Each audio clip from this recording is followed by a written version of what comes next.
Hello everyone, hope you all are doing well. Welcome to the Steno Success Classes. तो आज हम chapter 11 का part second पढ़ने जा रहे हैं। जैसा कि आपको पता है हमने इसका पहला लेक्चर पढ़ा था जिसमें हमने इनिशियल हुक्स के बारे में पढ़ा कि हमें कहाँ पे इनिशियल हुक का यूज़ करना होगा।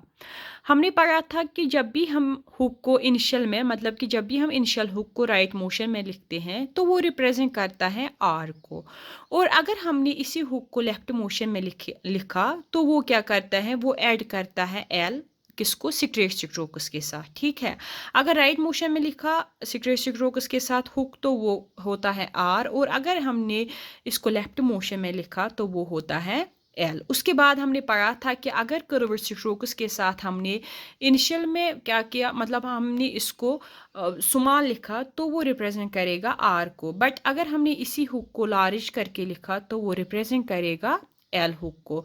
उसके बाद हमने पढ़ा था इश आर एंड इश एल के बारे में कि हम हमेशा इश आर को लिखते हैं डाउनवर्ड, और जो इश एल होता है उसको हम हमेशा अपवर्ड लिखते हैं।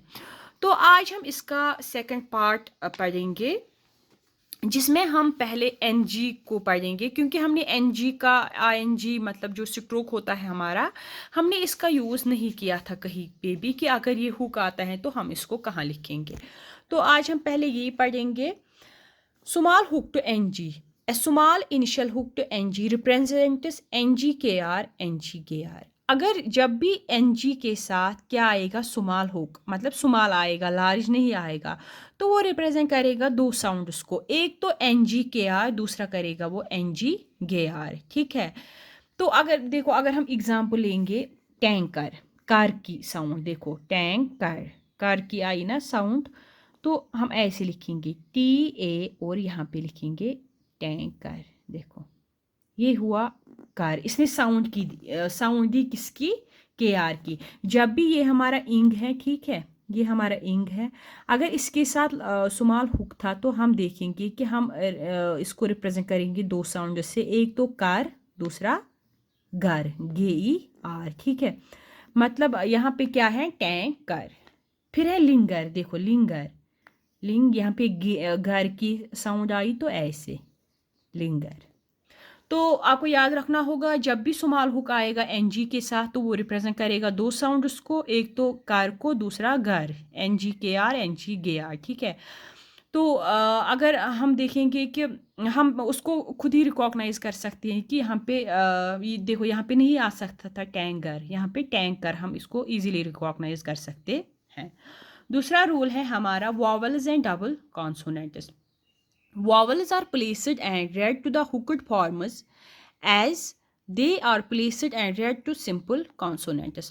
वावल जो होते हैं हम इनको कहाँ पे डालते हैं, हम इनको हुक्ड फॉर्म्स के साथ ही डालते हैं। मतलब कि हमें पहले किसको करना होगा, हमें पहले they are placed and read to simple consonants, मतलब कि जो उसके साथ सिंपल कॉन्सोनेंट होता है हम उसको उसी के साथ पढ़ते हैं या लिखते हैं। देखो पाई, पाई को हम ऐसे लिखते थे, पी के बाद हम डालते थे वॉवल मतलब डिप्थोंग, तो ये क्या हुआ, पाई। अब आया पलाई, देखो पुलाई, हमें इसको उसी पोजीशन पे डालना होगा जो हमारा सिंपल कॉन्सोनेंट होता था, ऐसे देखो यहाँ पे भी हमने यहाँ पे डाला, यहाँ पे भी हम यहाँ पे डालेंगे। देखो पुलाई, पहले हमने कॉन्सोनेंट को पढ़ना है, उसके बाद हमें हुक को पढ़ना है, और उसके बाद हमें किसको पढ़ना है, वॉवल को या डिप्थोंग जो भी होगा। उसके बाद है अप्लाई, देखो वॉवल्स को हम अपनी प्लेस पे डालेंगे, चेंज नहीं करना है कुछ भी। अप्लाई, अप्लाई, यहाँ पे भी पहले वॉवल, उसके बाद स्ट्रोक, फिर हुक, उसके बाद फिर से डिप्थोंग। फेड, देखो फेड हम लिखते थे ऐसे, ठीक है, F A and D, fade. देखो अब आया एफ्रेड, देखो हमें अपनी पोजीशन पे इसको डालना होगा, एफ्रेड, ऐसे ऐसे, यहाँ पे डालेंगे हम ए, यहाँ पे दूसरा वॉवल, अफ्रेड। देखो हमने क्या लिखा, हमने बस हुक को डाला, वॉवल्स को हमने अपनी पोजीशन पे लिखा। फॉर एग्जांपल बैट है, बी ई टी, ऐसे। उसके बाद है बैटर, देखो बैटर, बस सेम है, सब कुछ सेम है, वॉवल को भी अपनी प्लेस पे डालना, स्ट्रोक को भी अपनी प्लेस पे डालना, और यहाँ पे हुक है तो हमने हुक को भी अपनी प्लेस पे डाला। देखो हुक को हम वॉवल के बाद पढ़ते हैं, B E T R, better. ठीक है, देखो बटरफ्लाई, बटर, देखो बटर, बटर, देखो इसमें दो वॉवल, दो हुक्स आएंगे, बटरफ्लाई ऐसे देखो, बटर ये तो हुआ बटर, BUTR बटर, यहाँ पे क्या आएगा फ्लाई, देखो वॉवल को हमने अपनी जगह पे डाला, बटर फ्लाई, यहाँ पे पहले हुक R हुक आया और यहाँ पे क्या आया L हुक। जब भी L हुक आएगा कर्व स्ट्रोक्स के साथ तो हमें इसको लार्ज लिखना होगा। उसके बाद है द स्ट्रोक्स आर, मतलब रे, वे, ये एंड हे, जिसमें डाउनवर्ड भी अपवर्ड भी आता है, डाउनवर्ड भी आता है और अपवर्ड भी आता है। आर हैविंग इनिशियल अटैचमेंट्स, क्योंकि इनकी इनिशियल अटैचमेंट होती है, ठीक है। देखो वे के साथ पहली अपनी इनिशियल अटैचमेंट है ऐसे, ये के साथ भी ऐसे हैं, एच के साथ भी, देखो आर के साथ अगर हम इसको यहाँ पे हुक डालते तो ये क्या बनता वे, अगर यहाँ से डालते तो ये बनता ये। इन चार स्ट्रोक्स के साथ क्या है, इनके साथ मतलब अपनी इनिशियल अटैचमेंट होती है, जिसकी वजह से हम इनको या ना सर्कल ऐड कर सकते हैं ना हम इन स्ट्रोक्स को हुक ऐड कर सकते हैं। इसीलिए जब भी L या R इनके साथ आता है तो हमें उनको अलग से लिखना होता है। इसका मतलब है कि हम इनके साथ चाहे स्ट्रेट स्ट्रोक्स हो, मतलब ये तो स्ट्रेट स्ट्रोक्स ही हैं, हम इनके साथ किसको अटैच नहीं कर सकते, ना सर्कल को कर सकते हैं अटैच, ना कर सकते हैं हुक को। क्योंकि अगर हम देखो यहाँ पे डालते हम बोलते हैं आर है, लेकिन इसको अपना ही है, इसको भी अपना, यहाँ पे इसको भी अपना, तो इसीलिए हम इनके साथ ये स्ट्रोक नहीं डालते हैं। उसके बाद है हमारा rule, the strokes R yay L and S Z are not hooked initially for the addition of R and L. तो हमने पढ़ा कि पहले हमने पढ़ा किन सीक्रेट स्ट्रोक्स के साथ हमें, सारे सीक्रेट स्ट्रोक्स के साथ हमें इनको यूज़ करना होगा, और जो जिनके साथ नहीं करना है, जैसे अभी पढ़ा रे, वे, ये, हे, इनके साथ हमें इनको नहीं करना है। उसके बाद हमने पढ़ा था कर्व स्ट्रोक्स कौन कौन से हमें किन के साथ यूज़ करना है, और यहाँ पे कौन बचता था फिर NG के साथ हमने पढ़ा कार एंड गर। R एंड L तो खुद ही इनको हम रिप्रेजेंट करते हैं हुक से, तो ये दोनों हम इनका भी हम हुक नहीं लिखते हैं, और जो S एंड Z है इनका भी हम हुक नहीं लिखते हैं, but they are hooked to provide alternative forms for. जो ये होते हैं इनको क्या करते हैं, अगर हम इनको हुक मतलब डालते हैं तो वो दूसरी मतलब वो क्या करते हैं, दूसरी फॉर्म्स को वो रिप्रेजेंट करते हैं। हम इनके साथ हमेशा दूसरा मतलब अगर दो आर एक साथ आएंगे तो हम उसको हुक नहीं लिखते हैं, हम उनको अलग अलग से लिखते हैं, ठीक है। या अगर एस और जेड के साथ आते हैं तो हमें उनको अलग लिखना होता है, बट जो ये होते हैं आर एंड एल हुक, इनको हम, या सर्कल एस एंड जेड भी, इनको हम दूसरे स्ट्रोक्स के साथ यूज़ करते हैं, ना कि बाकी स्ट्रोक्स को इनके साथ, मतलब ना कि हुक या एस जेड को इनके साथ। देखो एफ आर मतलब जो ये होते हैं ये स्ट्रोक, इनको हम बाकी के साथ मतलब अल्टरनेटिव फार्म्स हम इनकी बनाते हैं। एफ आर ऐसे, छोटा वी आर ऐसे, इथार ऐसे, मतलब ऐसे सारे हैं ये ऐसे, एफ एल बड़ा करके ऐसे, वी एल ऐसे।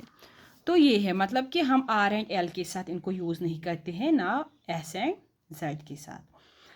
उसके बाद है extended use of L hook for easier outlines. L hook is sometimes used in words in which the L properly belongs to the following syllable and not to the stroke to which it is attached.